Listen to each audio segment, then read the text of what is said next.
Thank you. You know, as chairman of this committee, and I think on behalf of the committee, we're working on behalf of the lives lost or severely damaged in America and across the globe by a deadly virus, a virus that should have united our country, but instead divided our nation and the world. I've said since the beginning, this is an after-action review for lessons to be learned so that we can provide a path forward. But we have to review the previous actions, or we learn no lessons. I feel, and talking to Dr. Gary for a moment beforehand, we can do better. And we have to do better going forward. This process that we have been through as a nation is not it. As a nation, as a world, is not it. And we can lead the way of doing better. You know, our staff report that's been out investigates our government processes, exploring how decisions were or are made, revealing statements made in the process, such as those behind me here, statements made by those involved directly or indirectly. Yeah, we're exploring a potential cover-up. That is what we are doing. It's exploring. That requires investigation. To both of you, you receive federal dollars. We appropriate those. Congress appropriates those federal dollars. We have a responsibility of oversight on behalf of our constituents and the very taxpayers that pay you. Sorry about that, but it's our job, whether you like it or not, and I take it seriously. We have discovered things like statements by Dr. Morens, who works for NIAID. Send things to my Gmail. I'm getting FOIA'd all the time. You both know what FOIA means, correct? Freedom of Information Act. Okay. Send things to my Gmail. And I'll delete anything I don't want the New York Times to see. And then he criticizes reporters and scientists like Dr. Metzel and others, calls them names that I won't repeat. And aren't we proud? Aren't we proud? Now, because of these revelations that we've uncovered, NARA, the National Archives Record Administration, is leading an investigation on Dr. Morens and his behavior. That is our responsibility as Congress. So you may call it going down a rabbit hole and trying to find vendettas, or somebody here might. But I do have a vendetta against dishonesty.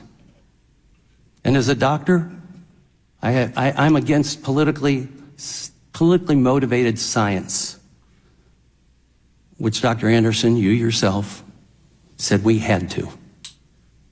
You hate to go down, let me see if I can find the quote, but you hate to go down a political path, but you had to, and I'm paraphrasing there.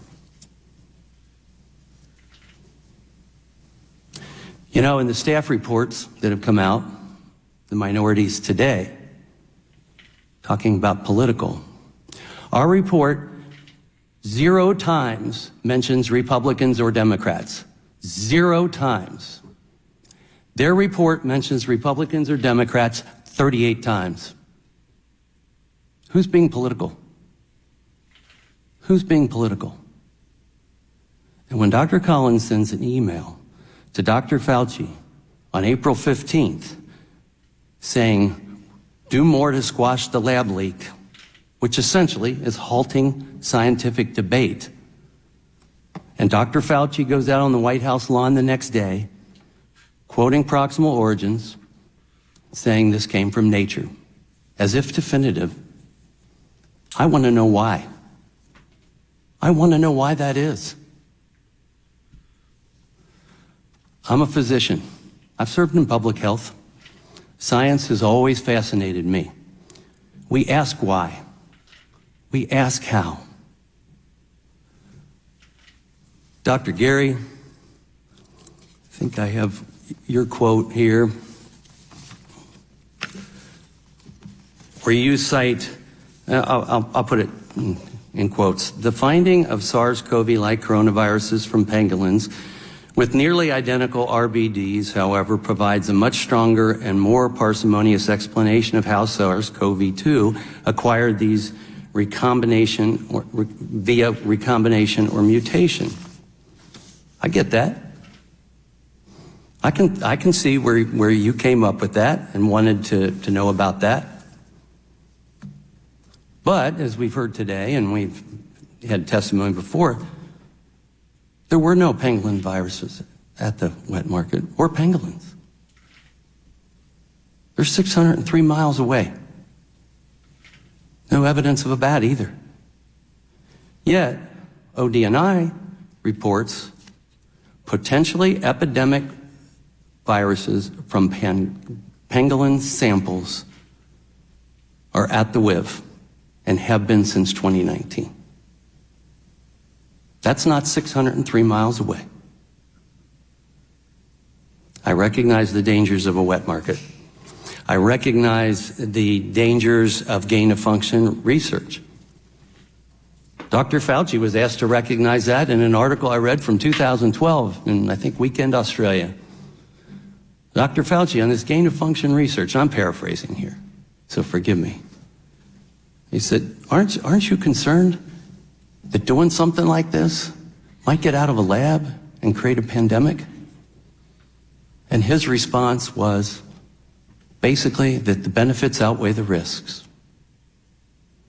Well, if this came from a lab, I certainly don't see how the benefits outweigh the risk. In 2005, our own State Department talked about publicly how China is researching bioweapons. In 2015, they even published a book related to genetic bioweapons. I'm a soldier. I sit on the Intelligence Committee. I'm sorry. That matters to me. And it's not to be taken lightly.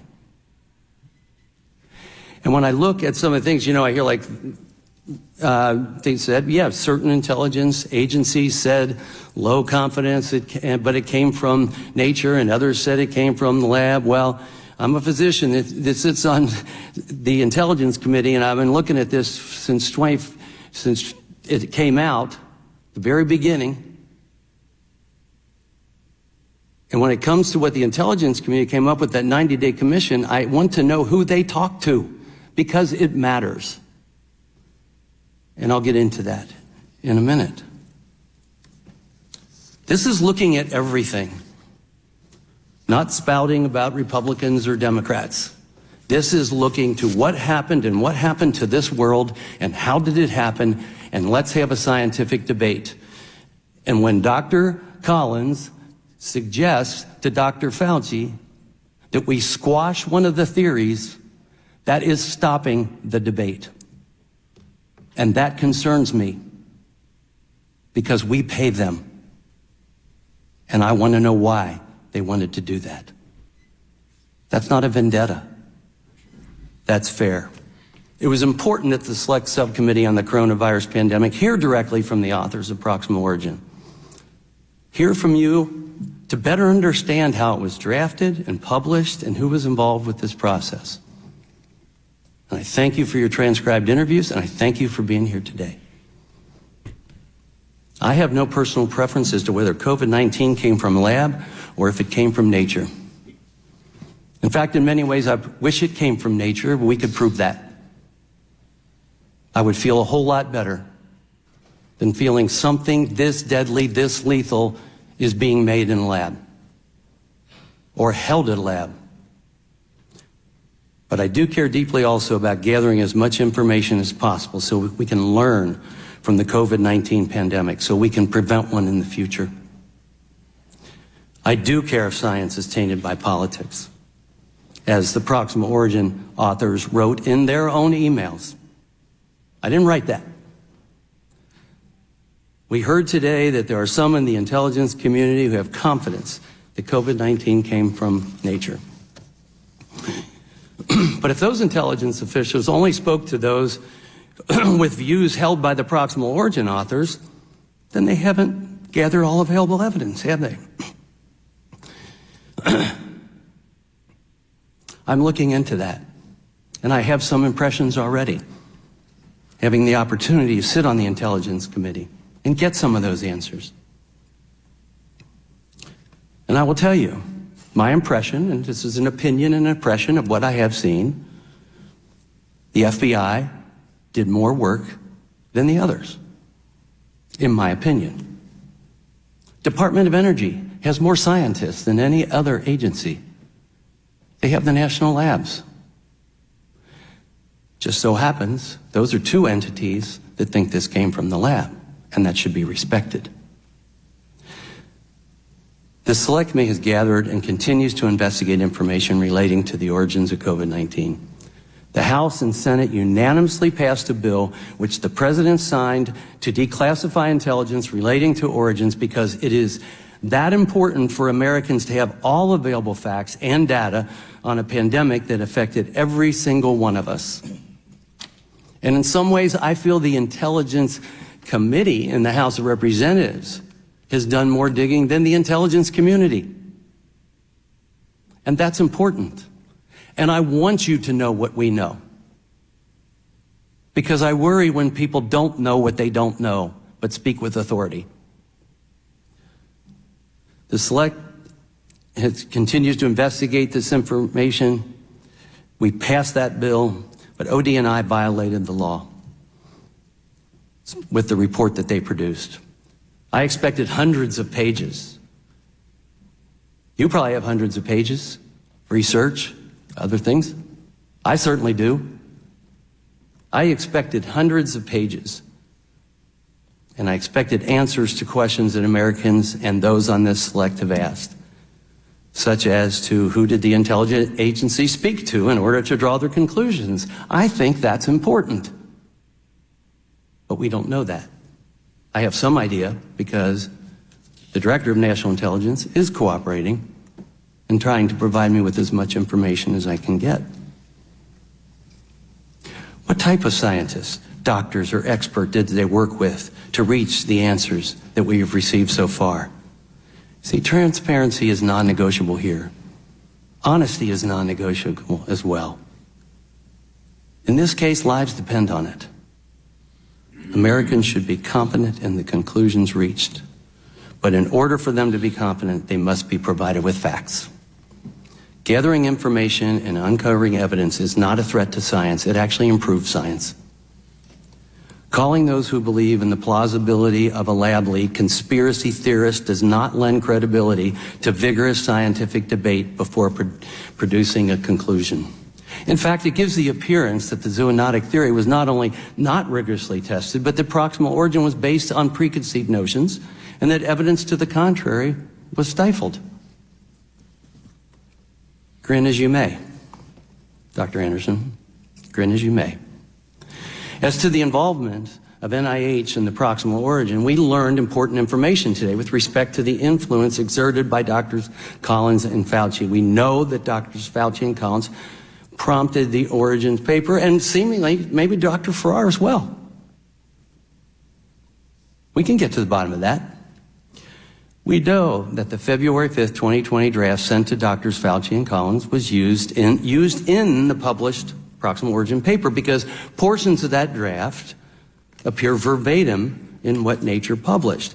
We have the email from Dr. Anderson specifically thanking Drs. Fauci and Collins for their advice and leadership as we have been working through the SARS-CoV-2 origins paper. You wrote that, Dr. Anderson, not me. And before it was finalized, Dr. Anderson sent an email to Drs. Fauci and Collins to ask if they had any comments, suggestions, or questions about the paper. That to me is pretty inclusive, about the paper, at all. Dr. Anderson has raised the point that there is substance difference between about the paper as opposed to on the paper. But are we expected to believe this email was not a solicitation to provide input with respect to the substance of the paper on a paper They prompted's not my word. Anderson's own words clearly demonstrate the close coordination that occurred from the inception of Proximal Origin to its publication between the authors and NIH leadership. We too want to take a complete look at all the facts, something that was not done when Proximal Origin was published. We covered the reasons and motivations as to why debate and discourse were stifled today. If the breadcrumbs of the origin of COVID-19 lead us directly to the doorstep of a single wet market in central China, then we should start there and work backwards, smartly. Large portions of the intel community, however, numerous experts and the evidence gathered indicate confidence that the virus originated from a lab. Human-to-human transmission has been proven to be highly contagious, and we still haven't found the alleged animal that started it all. But many people have died. And that's why we brought the authors of Proximal Origins here today, on behalf of all those that have died or suffered otherwise, or the unintentional consequences of lockdowns, school closures, etc. But many Americans have lost loved ones. Millions across the globe have suffered from this pandemic. And we need to find out how COVID-19 originated so that we can prepare for a future pandemic. I believe that's in your hearts. But I don't think the process is right. We need to do this so that we make sure we base decisions off of sound science. We don't have the luxury during a pandemic to protect feelings or push preferred narratives or play politics. We have a duty to find the truth and to push forward.